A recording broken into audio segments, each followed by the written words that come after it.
Hello viewers, welcome again our YouTube channel mission guide institute Delhi. आज मैं इस video में आपको बताने वाला हूं कि national institute of open schooling NIS board का जो स्ट्रीम 2 का एडमिशन प्रोसेस है वो स्टार्ट हो गया है। कैसे उसका रजिस्ट्रेशन होगा, क्या उसकी फीसिस होंगी, उसमें क्या क्या डॉक्यूमेंट्स लगेंगे और कब आपका एग्जाम होगा और कब आपका रिजल्ट आ जाएगा, तो ये सारी चीजें हम इस वीडियो में समझेंगे और वीडियो को एंड तक देखेंगे अगर हमें पूरी डिटेल समझनी है। क्योंकि NIS बोर्ड के अंदर कई तरीके से एडमिशन होता है, stream 1, stream 2, stream 3, stream 4, block 1, block 2, तो बहुत सारी कंफ्यूजन स्टूडेंट्स को रहती है। तो इसीलिए हमने ये वीडियो बनाया है कि स्ट्रीम 2 के अंदर जो स्पेसिफिक स्टूडेंट्स एडमिशन लेना चाहते हैं तो वो एडमिशन कैसे ले सकते हैं, क्या उसका प्रोसेस है, आपको वही इस वीडियो के अंदर समझाया जाएगा।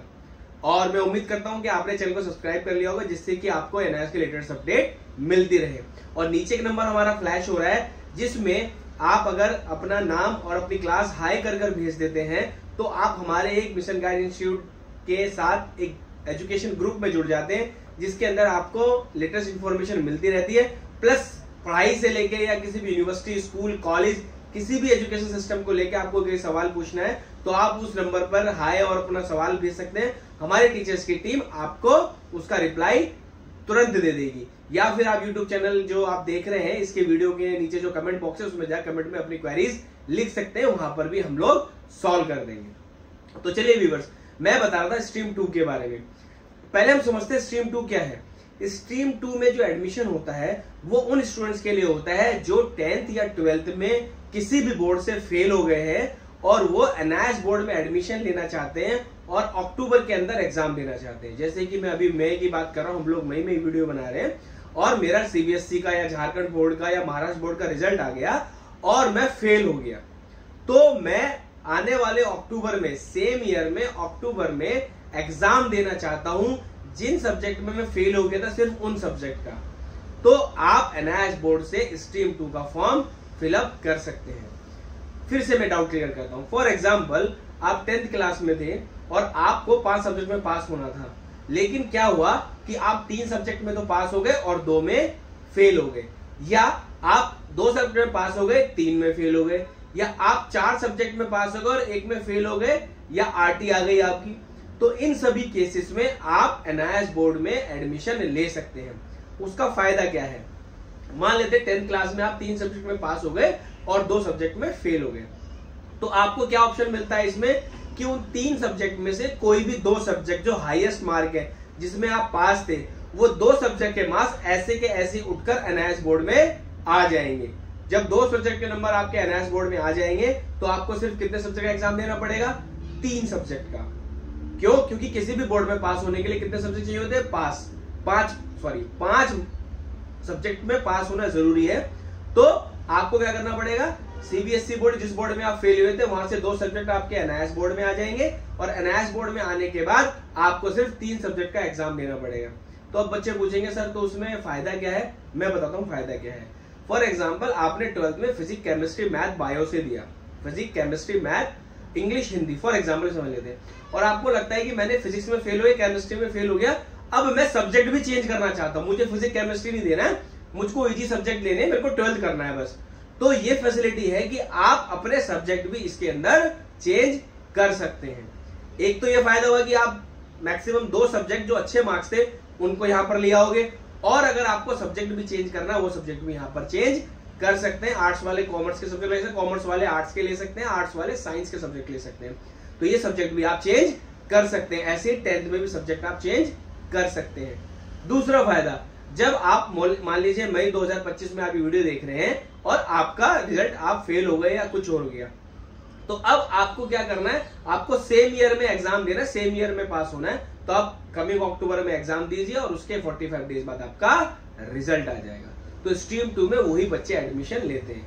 अब मैं आपको इसका प्रोसेस समझा देता हूं, और हम जो प्रोसेस बताते हैं वो NIS बोर्ड की वेबसाइट से ही बताते हैं, और उनका जो प्रोस्पेक्टस होता है जहां से एडमिशन लिया जाता है, जो पूरी डिटेल होती है किसी भी यूनिवर्सिटी, किसी भी स्कूल, किसी भी कॉलेज की, एक प्रोस्पेक्टस होता है, हम उसी में से देख के उसी में से आपको समझाते हैं, जिससे कि आपको इधर उधर 10,000 वीडियो देखकर समझ से कंफ्यूज होने से कोई मतलब नहीं है। आप मिशन गाइड इंस्टीट्यूट पे आए हैं, सही से वीडियो को देखिए। और कोई भी अगर आपके मन में सवाल है तो यूट्यूब चैनल नीचे जो वीडियो देख रहे हैं वहां कमेंट कर सकते हैं अपने क्वेश्चंस को, या फिर हमारा जो नंबर फ्लैश हो रहा है उस पे जाके अपने क्वेश्चन को पूछ सकते हैं। हमारे मिशन गाइड इंस्टीट्यूट के जो टीचर्स हैं वो 24 घंटे अवेलेबल रहते हैं, आपको इन्फॉर्मेशन आपके घर बैठे बैठे मिल जाएगी। चलिए व्यूअर्स, अब हम देखते हैं स्ट्रीम 2 का जो फॉर्म है वो कैसे भरा जाता है, उसकी लास्ट डेट क्या है, उसकी एग्जामिनेशन फीस क्या है। चलिए व्यूअर्स हम देखते हैं। जैसा मैंने आपको बताया था कि इसके अंदर स्ट्रीम 1, स्ट्रीम 2, स्ट्रीम 3, स्ट्रीम 4 इन 4 तरीके से एडमिशन होते हैं एनआईएस बोर्ड में। लेकिन इस वीडियो में हम सिर्फ सीखेंगे कि हमें स्ट्रीम 2 में क्या कब एडमिशन लेना है और क्यों लेना है, और स्ट्रीम 2 का मतलब क्या होता है, क्या है। ठीक है व्यूअर्स, तो मैं वही आपको समझा देता हूं। अभी हम स्ट्रीम 2 की बात करते हैं। साफ साफ इसमें लिखा हुआ है कि learner who could not clear their course secondary और senior secondary for any recognised board and want to appear in the public exam in NIS to save their academic year, TMA not allowed, no PCB. तो मतलब वो लोग जो 10th या 12th में किसी भी रिकॉग्नाइज बोर्ड से फेल हो गए और वो अपीयर करना चाहते हैं किसमें, पब्लिक एग्जाम इन एनआईएस, यानी अक्टूबर में जो एग्जाम होते हैं उसमें अप्लाई करना चाहते हैं अपना साल बचाने के लिए। मैंने बताया था कि अगर आप मई में फेल हो गए हैं और उसी सेम ईयर मतलब 2025 में ही एग्जाम देना चाहते हैं तो स्ट्रीम 2 से आप अक्टूबर के अंदर एग्जाम दे सकते हैं। इसमें टीएमए वगैरह अलाउड नहीं होते हैं, वो एक अलग पार्ट है, वो मेरी दूसरी वीडियो में आपको समझ में आ जाएगा। अभी हमें इतना समझना है कि स्ट्रीम 2 में वही बच्चे एडमिशन लेंगे जो 10th या 12th में फेल हो जाते हैं और एनआईएस बोर्ड में एडमिशन लेना चाहते हैं। और दूसरी बात इसमें एक ये फायदा होता है कि आप जब स्ट्रीम 2 में एडमिशन लेते हैं तो इसमें ईजी मार्किंग सिस्टम होता है, बच्चे बहुत आसानी से पास हो जाते हैं, बस आपको थोड़ा बहुत ही पढ़ाई करके जाना होता है। और जो बच्चे सीबीएसई वगैरह में फेल हो या एवरेज स्टूडेंट है वो इसमें 70% प्लस मार्क्स ले आते हैं, आपको घबराने की जरूरत नहीं है। अब इसका फॉर्म प्रोसेस क्या होता है, इसका फॉर्म प्रोसेस ये होता है, इसका पूरा एक चार्ट है जो मैं आपको दिखा देता हूं, जिसके अंदर आप पहला स्टेप क्या है आपका कि आपको ओटीपी से रजिस्टर्ड करना पड़ेगा, अपनी बेसिक डिटेल्स भरनी पड़ेंगी, आपको सब्जेक्ट सेलेक्ट करने पड़ेंगे कौन कौन से में आपको एग्जाम देना है, आपको सब्जेक्ट ऐड करने पड़ेंगे। मैंने जैसे बताया था आपको सब्जेक्ट चेंज करना है या ऐड करना है तो वो भी आप कर सकते हैं। आपको एग्जाम सेंटर भी मिलेगा सेट करने के लिए, आपको कहाँ पर एग्जाम देने, आपको अपना एरिया बताना है, ठीक है। फिर उसकी सीट्स अवेलेबल होंगी। ये सारा प्रोसेस स्टेप बाय स्टेप होता है और वो स्टेप बाय स्टेप प्रोसेस करने के बाद आपका ये फॉर्म फिल हो जाता है। और अब बच्चे पूछेंगे सर फीस क्या है इसकी, फीस ये होती है स्टूडेंट्स, और ये सब चीजें जो है मैं आपको सिर्फ प्रोस्पेक्टस में से बता रहा हूँ जो कि एनआईएस का प्रोस्पेक्टस है, जिसमें एनआईएस ही इन्फॉर्मेशन डालता है, कोई इधर उधर की फीस जोड़ने का मतलब नहीं है। कई लोग अलग से वीडियो बनाते हैं, ये इतना पैसा होगा, इतना पैसा होगा, ऐसा बिल्कुल नहीं है। जो फीस है वो आपको सामने दिखा रहा हूँ, ये प्रोस्पेक्टस में से है। अगर मैं बात करता हूँ स्ट्रीम 2 की, तो स्ट्रीम 2 में पर सब्जेक्ट फीस है 480 रुपीज, एग्जाम फीस होता है 250 रुपीज, टीओसी फीस होता है 180 और चार्जेस अलग अगर आपको सब्जेक्ट चेंज करना है तो 720। मतलब टोटल मिला के जितना भी आपका आता है आपको सब्जेक्ट भरना है वो टोटल फीस आपके पोर्टल में आ जाती है, वही फीस जमा करनी होती है। इसमें एक चीज और है स्टूडेंट्स की, आपको ये भी समझना है कि आपको 10th-12th करना है या एनआईएस में पीएचडी करनी है। कई बच्चे क्या करते हैं, सर मुझे ये भी बता दो स्ट्रीम 3 क्या है, स्ट्रीम 2 भी क्या है, मैं कैसे करूँ, कैसे फॉर्म भरूँ, ये सब भरूँ। ये काम आपको मिशन गाइड इंस्टीट्यूट पर छोड़ देना चाहिए क्योंकि हम लोग इस चीज में एक्सपर्ट है। ठीक है व्यूअर, जैसे मैंने आपको बताया स्ट्रीम के बारे में, अब मैं बताता हूँ कि फॉर्म कहाँ से भरा जाएगा। आपको एनआईएस वेबसाइट खोलना है NIS.in और यहाँ एडमिशन पे जाना। देखिए मैं जैसे गया और यहाँ पर ऑन डिमांड का ये आपको सारी चीजें ये भी यहाँ से ही मिल जाएंगी। दूसरा, अभी जो स्टार्ट हो गया स्ट्रीम 2 की बात कर रहा था मैं, स्ट्रीम 2 में एडमिशन स्टार्ट हो गए। स्ट्रीम 2 में मैं जाऊँगा, यहाँ से आपका स्टेट सेलेक्ट होगा, आपका आधार कार्ड या जो भी आपकी आइडेंटिटी है उसे डाल के और कोर्स को सिलेक्ट करेंगे। फिर आगे बेसिक डिटेल्स, सब्जेक्ट्स, डॉक्यूमेंट सारे अपलोड होंगे और ये सब करके आपका फॉर्म फिलअप हो जाएगा। ठीक है व्यूअर्स, तो व्यूअर्स आपने देखा कि क्या उसका फ्लो चार्ट है, कैसे एडमिशन प्रोसेस होता है एनआईएस की वेबसाइट पे जाके ही, और वहाँ एडमिशन होने के बाद आपका रजिस्ट्रेशन हो जाता है। जितनी भी इंफॉर्मेशन दी गई आपको फीस को लेकर, एडमिशन प्रोसेस को लेकर, ये सारी की सारी एनआईएस के प्रोस्पेक्टस में से दी गई है। इधर उधर से कहीं उड़ के आता है, कहीं वीडियो मैंने देखा कहीं इधर से आ रहा है, ये फीस यहाँ से है, कुछ नहीं, सीधा प्रोस्पेक्टस है। आपको अगर एनआईएस बोर्ड का प्रोस्पेक्टस चाहिए जहां से कि आप सारी इंफॉर्मेशन ले सकते हैं तो हमने लिंक दिया, वो भी आप डाउनलोड कर सकते हैं, उसमें भी समझ में आ जाएगा।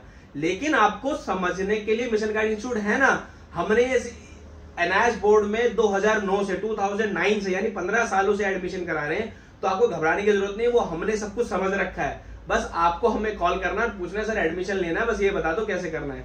क्योंकि अगर आप एडमिशन लेने के प्रोसेस में ही लगे रहोगे 3-4 दिन में, तो इतने में इसमें कुछ सीट्स अवेलेबल होती हैं, वो सीट्स चली जाती हैं और इसका एडमिशन प्रोसेस जो है लगभग स्टार्ट हो गया है। अभी आप समझ लो आज मैं 15 मई की बात कर रहा हूं और ये मिड ऑफ जून 20 जून तक चलेगा विदाउट लेट फीस, 1 महीने तक, और उसके बाद फिर लेट पेमेंट के साथ चलेगा। तो आपको इंतजार करने की जरूरत नहीं है, आप सही वीडियो देख रहे हैं, सही इंस्टीट्यूट पे आप वीडियो देख रहे हैं और एक सही ऑथेंटिक इंफॉर्मेशन आपको मिल रही है।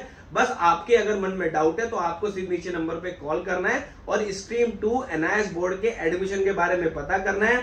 हमारा एग्जाम कब होगा, फॉर्म कैसे भरेंगे, हमारे एक्सपर्ट आपको 24/7 सारी इंफॉर्मेशन आपको घर बैठे बैठे दे देंगे। और व्यूअर्स मैं एक चीज और बता रहा हूं कि NIS बोर्ड के अंदर फॉर्म का गलत भरने का रेशियो बहुत ज्यादा है। मैंने उसके ऊपर एक वीडियो भी बनाई थी कि क्या क्या स्टूडेंट्स गलतियां करते हैं। तो अगर आपको फिर भी लगता है नहीं जी सर जी मैं तो खुद ही फॉर्म भरूंगा, तो आप फॉर्म फिलअप कर सकते हैं, पर प्लीज गलती मत करना। गलती एक बार अगर आप रजिस्टर फॉर्म में कर दे तो दोबारा से री रजिस्ट्रेशन होना बहुत मुश्किल होता है, क्योंकि जो स्टूडेंट के नाम फादर है मैं डेट ऑफ बर्थ से एक बार फॉर्म भर गया, दोबारा फॉर्म भरना बहुत मुश्किल होता है और उसका कैंसिलेशन भी बहुत मुश्किल होता है। ठीक है व्यूअर्स, तो मैं उम्मीद करता हूं कि मिशन गाइड इंस्टीट्यूट दिल्ली की इंफॉर्मेशन से आपको बहुत अच्छा लगा होगा। जैसा भी आपको वीडियो के बारे में लगता है नीचे कमेंट करके बता दीजिए, जिससे कि हम आपको time to time NIS board और अदर यूनिवर्सिटीज और स्कूल्स के बारे में अपडेट करते रहें। Thank you for watching this video.